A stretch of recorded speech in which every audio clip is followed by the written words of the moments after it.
Plans ಎಲ್ಲ ನೀಟಾಗಿ ready ಮಾಡಿ ಇಟ್ಕೊಂಡಿದ್ದೀವಿ. ಇವಾಗ ಪ್ರಾಕ್ಟೀಸ್ ಮ್ಯಾಚ್ ಸ್ಟಾರ್ಟ್ ಮಾಡಿದ್ದೀವಿ. ಡೇಯಲ್ಲಿ ಎಲ್ಲ ಮ್ಯಾಚಸ್ ಆಯಿತು. ಈಗ ನೈಟಲ್ಲಿ ಒಂದೊಂದು ಪ್ರಾಕ್ಟೀಸ್ ಮ್ಯಾಚಸ್ ಕೊಡ್ತಿದ್ದೀವಿ ಎಲ್ಲ ಟೀಮ್ಗೂ. ಟೋಟಲ್ 12 ಟೀಮ್ ಇದೆ. 12 ಟೀಮ್ನು ಶ್ರೀಲಂಕಾಗೆ ಈ ಸತಿ ಫಸ್ಟ್ ಟೈಮ್ ಟೆಲಿವಿಷನ್ ಅನ್ನೋ ನಮ್ಮ ಟೂರ್ನಮೆಂಟ್ ತೊಗೊಂಡೋಗಿ ಟೆಲಿವಿಷನ್ ಆರ್ಟಿಸ್ಟ್ನ ಶ್ರೀಲಂಕಾದಲ್ಲಿ ಮಾಡ್ತಾಯಿದ್ದೀವಿ. ಅಂದರೆ ಯಾಕೆ ಶ್ರೀಲಂಕಾದ ಒಂದು ಇದು ಬಂತು? ಶ್ರೀಲಂಕಾ ಅಂದರೆ ಏನಿಲ್ಲ, ಒಂದು 3 ಸೀಸನ್ ಬೆಂಗಳೂರಲ್ಲಿ ಮಾಡಿದ್ವಿ, ಹುಬ್ಳಿಲಿ ಮಾಡಿದ್ವಿ. ಈ ಸತಿ ಒಂದು ಸ್ವಲ್ಪ ಚೇಂಜ್ ಇರಲಿ ಅಂದ್ಬಿಟ್ಟು ಅಬ್ರಾಡ್ ಪ್ಲ್ಯಾನ್ ಮಾಡಿದ್ದೀವಿ.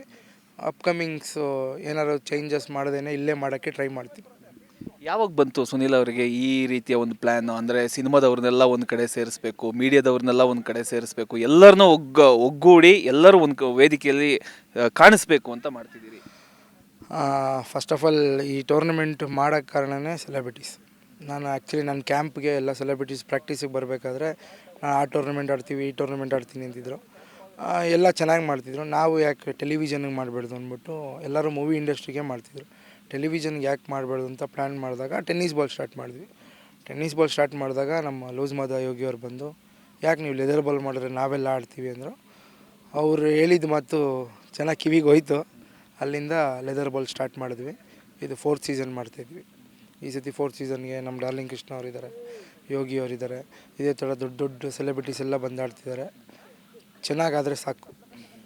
ಒಟ್ಟಿನಲ್ಲಿ ಈಗ ಈ ಒಂದು ಟೆಲಿವಿಷನ್ ಪ್ರೀಮಿಯರ್ ಲೀಗ್ ಅಂದರೆ ಅದು ಸೀರಿಯಲ್ ಅವರಿಗೆ ಸೀಮಿತನಾ ಅಥವಾ ಸಿನಿಮಾದವ್ರಿಗೆ ಸೀಮಿತನಾ ಅಥವಾ ಎಲ್ಲರೂ ಸೇರಿ ಆಡುವಂಥದ್ದು, ಅಂದರೆ ಮಾಧ್ಯಮದವ್ರಿಗೆ ಸೀಮಿತನಾ, ಹೇಗೆ?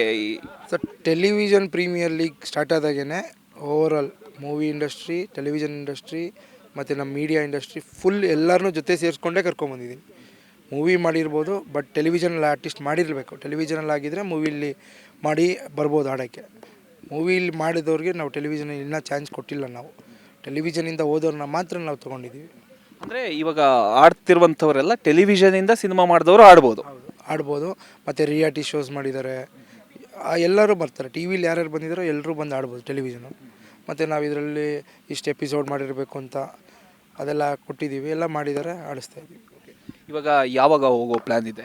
20ನೇ ತಾರೀಕು ಬೆಳಗ್ಗೆ ಹೊರಡ್ತಾಯಿದ್ದೀವಿ. 21ನೇ ತಾರೀಕಿಂದ ಮ್ಯಾಚಸ್ ಸ್ಟಾರ್ಟು. 20ನೇ ತಾರೀಕು ಜೆರ್ಸಿ ಟ್ರೋಫಿ ಲಾಂಚು ನಾವು ಕೊಲಂಬೋದಲ್ಲೇ ಮಾಡ್ತಿದ್ದೀವಿ. ಈ ಸತಿ ಇಷ್ಟು ವರ್ಷ ಇಲ್ಲೇ ಮಾಡ್ತಿದ್ವಿ, ಈ ಸತಿ ಶ್ರೀಲಂಕಾದಲ್ಲೇ ಮಾಡ್ತೀವಿ. ಎಷ್ಟು ದಿನಗಳ ಕಾಲ ಇರ್ತೀರಿ? ಟೂರ್ನಮೆಂಟ್ ಬಂದು 5 ದಿನ ಇರುತ್ತೆ. ಒಂದು ದಿನ ಬಿಫೋರ್ ಹೋಗ್ತಾಯಿದ್ದೀವಿ. ಮ್ಯಾಚ್ ಆದಮೇಲೆ ಒಂದು ದಿನ ಅಲ್ಲೇ ಇರ್ತೀವಿ. 27th ವಾಪಸ್ ಬರ್ತೀವಿ. ಓಕೆ. ಈಗ ಎಲ್ಲ ಟೀಮ್ನ ಅಟ್ ಎ ಟೈಮ್ ನೀವು ಕರ್ಕೊಂಡು ಹೋಗ್ತಿದ್ದೀರಾ ಅಥವಾ ಆ ಟೀಮ್ ಯಾವಾಗ ಆಡಬೇಕು ಆವಾಗ ಮಾತ್ರ ಅವರು ಬರಬೇಕಾ? ಒಂದು ದಿನ ಬಿಫೋರ್ 12 ಟೀಮು ಹೋಗ್ತಾಯಿದ್ದೀವಿ. 12 ಟೀಮು ಬೆಳಗ್ಗೆ 9 ಗಂಟೆಗೆ ಫ್ಲೈಟ್ ಇದೆ. ಹೋಗಿ ರೆಸ್ಟ್ ಮಾಡಿ ಸಂಜೆ ಜೆರ್ಸಿ ಟ್ರೋಫಿ ಲಾಂಚ್ ಇದೆ. ಅದು ಮುಗಿಸ್ಕೊಂಡ್ಮೇಲೆ 21st ಮ್ಯಾಚ್ ಸ್ಟಾರ್ಟ್. ಓಕೆ. ಈಗ ಟೆಲಿವಿಷನ್ ಪ್ರೀಮಿಯರ್ ಲೀಗ್ ಮಾಡ್ತಿದ್ದೀರಿ ಆ್ಯಂಡ್ ಮೀಡಿಯಾ ಪ್ರೀಮಿಯರ್ ಲೀಗ್ ಆಯಿತು. ಇವಾಗ ವಾಟ್ ಈಸ್ ನೆಕ್ಸ್ಟ್? ಆ್ಯಂಡ್ ಇದು ಬಿಟ್ಟು ಸುನೀಲ್ ಅವರು ಬೇರೆ ಟೈಮಲ್ಲಿ ಏನು ಮಾಡ್ತಾರೆ? ನಂದೇ N1 ಕ್ರಿಕೆಟ್ ಅಕಾಡೆಮಿ ಅಂತ ಕ್ರಿಕೆಟ್ ಕ್ಯಾಂಪ್ ಇದೆ. ಅದರಲ್ಲಿ ಒಂದು 100 ಜನ ಹುಡುಗರಿದ್ದಾರೆ. ಟೈಮ್ ಇದ್ದಾಗೆಲ್ಲ ಕೋಚಿಂಗ್ ಮಾಡ್ತೀನಿ. ಇದಕ್ಕೂ ಟೈಮ್ ಕೊಡ್ತೀನಿ. ಇವಾಗ ಅಪ್ಕಮಿಂಗ್ IPT12 ಅಂತ ಟೂರ್ನಮೆಂಟ್ ಬರ್ತಾಯಿದೆ ಆಗಸ್ಟಿಗೆ, 2nd ಸೀಸನ್ನು. ಫಸ್ಟ್ ಸೀಸನ್ ಮುಗಿಸಿದ್ದೀವಿ. ಅದಾದಮೇಲೆ ಈಗ ಒಂದು ದೊಡ್ಡದಾಗಿ ಅನೌನ್ಸ್ ಮಾಡಿದ್ದೀನಿ, ಇಂಡಿಯಾ ಟೆಲಿವಿಷನ್ ಪ್ರೀಮಿಯರ್ ಲೀಗ್ ಅಂತ. ಅದು ಸದ್ಯದರಲ್ಲೇ ಎಲ್ಲ ವಿಷಯನೂ ಹೇಳ್ತಾ ಹೋಗ್ತೀನಿ.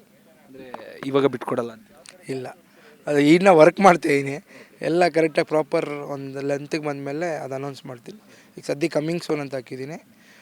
ನನಗೇನೆಂದರೆ ನಮ್ಮ Kannada industry like cricket industry ಥರ ಎಲ್ಲರೂ ಹೆಂಗೆ ಹೋಗ್ಬೇಕು ಅಬ್ರಾಡ್ಗೆ ಆ ಥರ ಪ್ರತಿ ವರ್ಷ ಹೋಗೋ ಥರ ಪ್ಲ್ಯಾನ್ ಮಾಡ್ತಾಯಿದ್ದೀನಿ. ಅದಾದರೆ ತುಂಬ ಸಪೋರ್ಟ್ ಮಾಡ್ತಿದ್ದಾರೆ ಎಲ್ಲರೂ. ಸಕ್ಸಸ್ ಮಾಡ್ತೀನಿ. ನಿಮಗೆ ತುಂಬ ಸಪೋರ್ಟಿವ್ ಆಗಿರೋದು ಯಾರು? ಅಂದರೆ ನಿಮಗೆ ಯಾರಾದರೂ ಒಬ್ಬರು ಇದ್ದಾರಾ? ಅಂದರೆ ಗಾಡ್ ಫಾದರ್ ಅಥವಾ ಫ್ರೆಂಡ್ ಅಥವಾ ವೆಲ್ ವಿಷರ್?